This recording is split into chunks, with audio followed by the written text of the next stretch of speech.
Hello, it's Carl, and this video is all about Lucca. Lucca is probably my favourite city in the world now, and I've been coming here for a good many years, and I liked it so much I bought a house overlooking it. What do you know?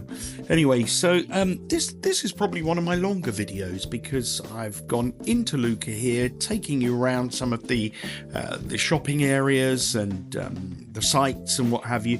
But if you are thinking of booking a break at Casa Trebbio, or quite frankly, just thinking about going to Tuscany and not telling us about it, then I would strongly suggest that you make sure you get to Lucca at some point.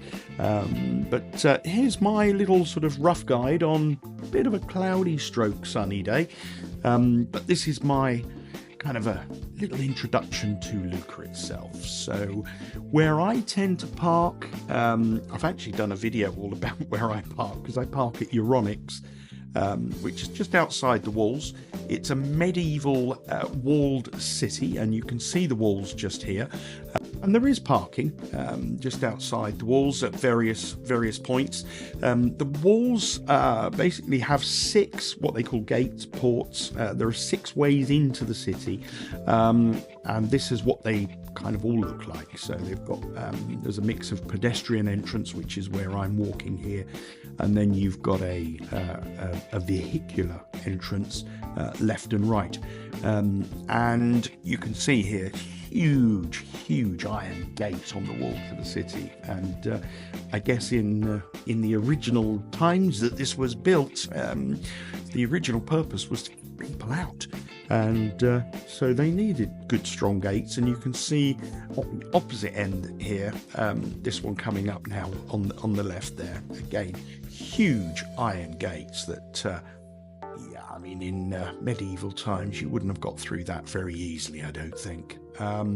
Anyway, I am no tour guide, I'm no Judith Chalmers, but I am going to give you my little wander about the city. And oh look, there's James May. But I'm going to give you my little kind of tour around some of Lucca, not all of it. First thing I will say is it's not very big. So you can have a really good look around here in kind of a half a day or a day.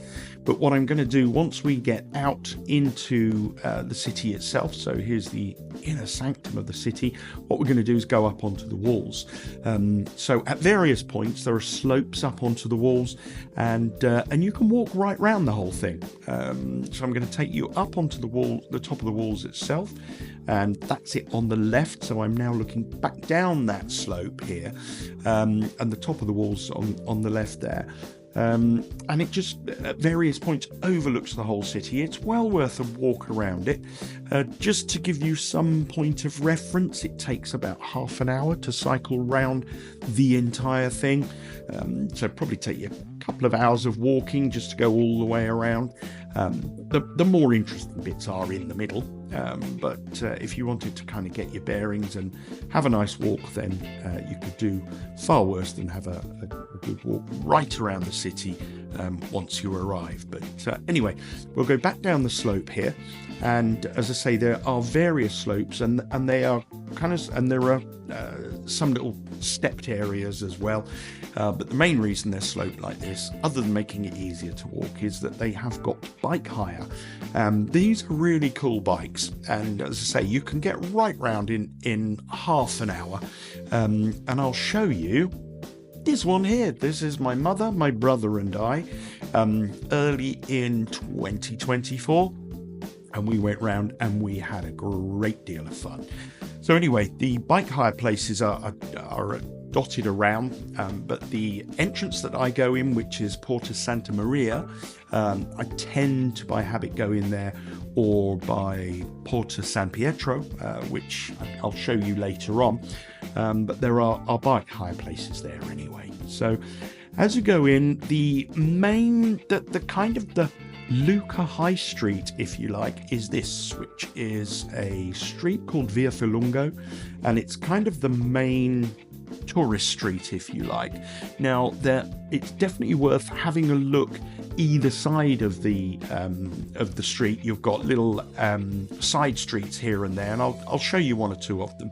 And it's worth having a look around because there are shops and restaurants and piazzas and what have you.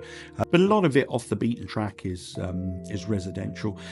There's a leather shop there that I bought my man bag from. I've got a very nice bag that I bought in there, and it's all Tuscan leather in there. Anyway, it is literally a shopping street, but as you can see, you've got these beautiful old cobbles here. One of the first things you come across is the Museum of Torture, and this is a kind of I don't know if it's a government-owned thing or a franchise, but there are various museums of torture around Tuscany. There's two, I think, in San Gimignano, but certainly one in Volterra that I know of that I've been in, and this one here. So this is just at the start of Via Falungo, and yeah, worth a little visit in. But you've got the whole of the inside of the city walls, I think, is kind of these cobblestones, but it's very easy to walk on. They're very, very well kept. But what you've got along here essentially is lots of clothes shops and jewelry and shoe shops, and you've got souvenirs as well, and dotted around are lots and lots of ice cream shops, and also restaurants and bars and what have you as well. So, but it's a fabulous old architecture along here, and you can see these huge iron grates on the on some of the windows there, which I guess it's back to the old times. But at this wool shop, that bloke in there, the reason we've put this in, he's very often standing outside the shop, and he always wears his trousers very short, and he has nice socks on, so do look out for him. Anyway, this is just a little look down one of the side streets, as I said to you, and I just think this is the most beautiful architecture. A lot of it you will see is quite sort of faded and paint peeling and things like that, but to me that just adds to the charm, to be honest. This young lady is busking outside, and right opposite is the School of Music, and so you can often hear students practicing cellos and what have you as you kind of walk along here.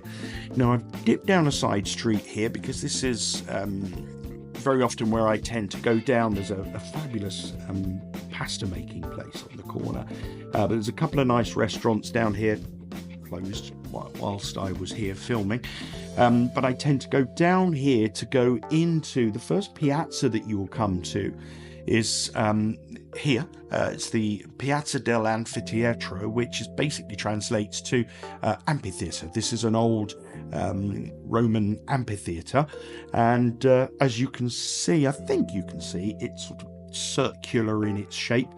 This is one of my favourite lunch spots on the left here, by the way. So just as you go in, you've got that there. You probably see the circular shape of it as well. Now, if you've ever been to Siena, they've got a big circular piazza there. This, to me, is very reminiscent of that.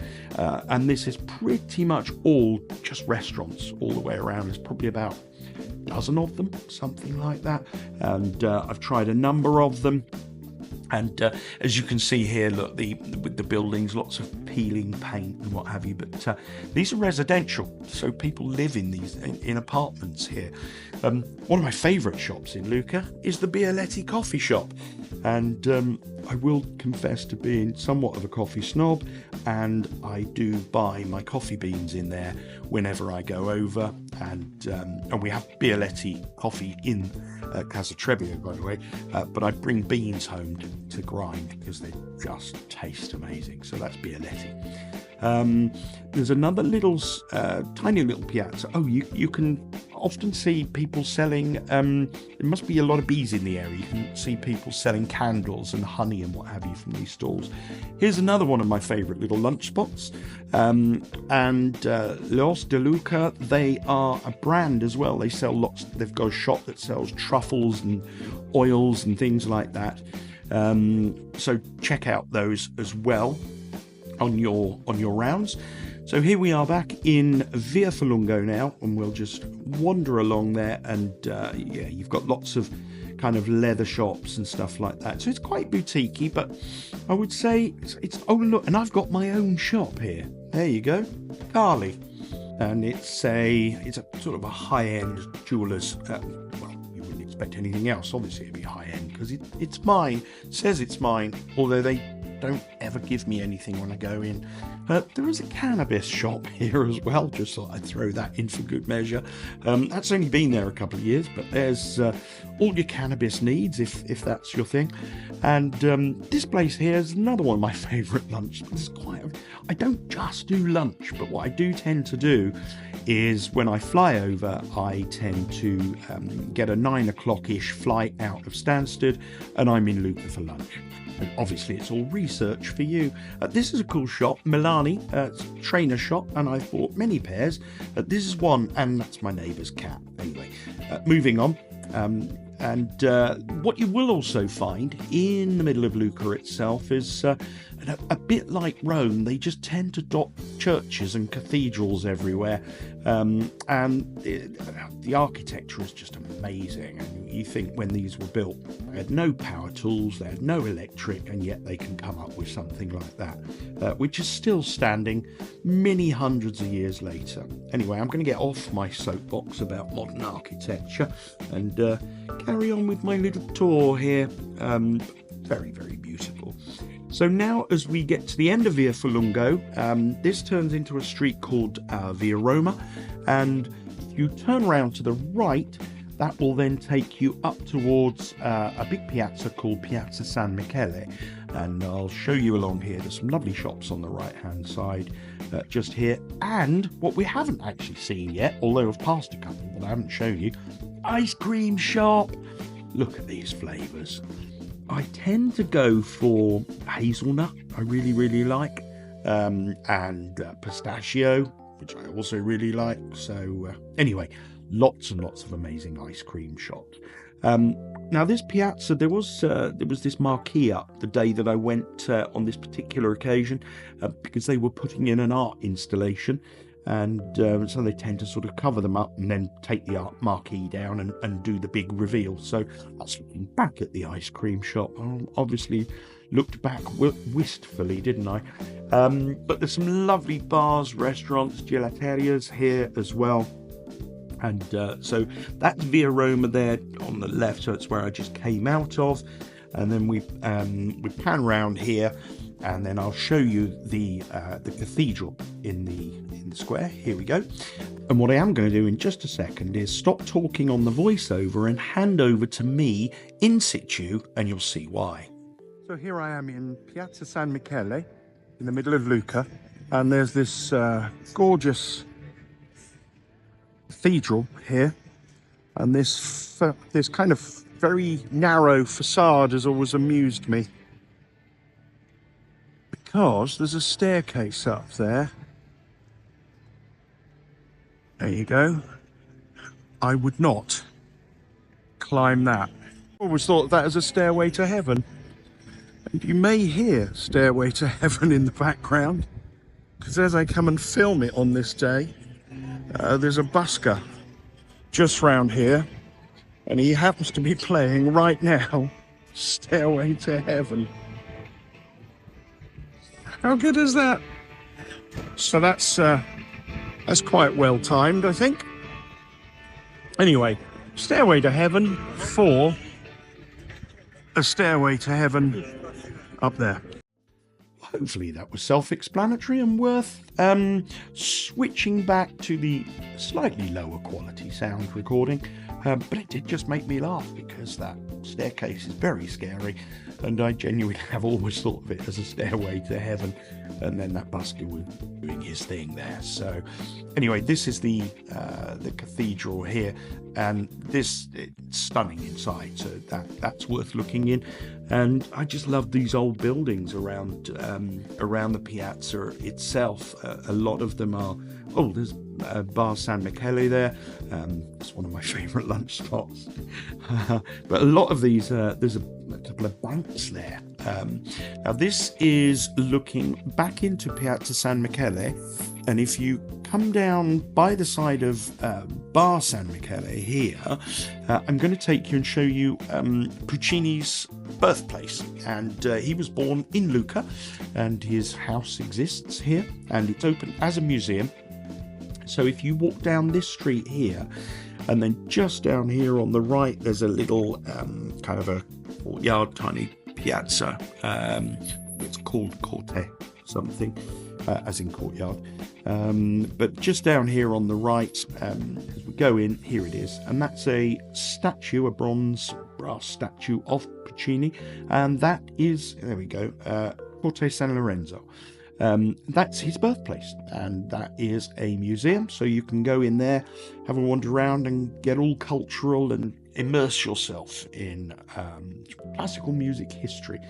And again, here I am in just one of the side streets, and they're just worth wandering down because there's often things to find. Like here, I thought, what on earth is that? And I went and had a look, and it's an art installation. It's a bear and a mouflon, which I had to look up, which is a wild sheep, but it was to represent the uprising of the wild animals.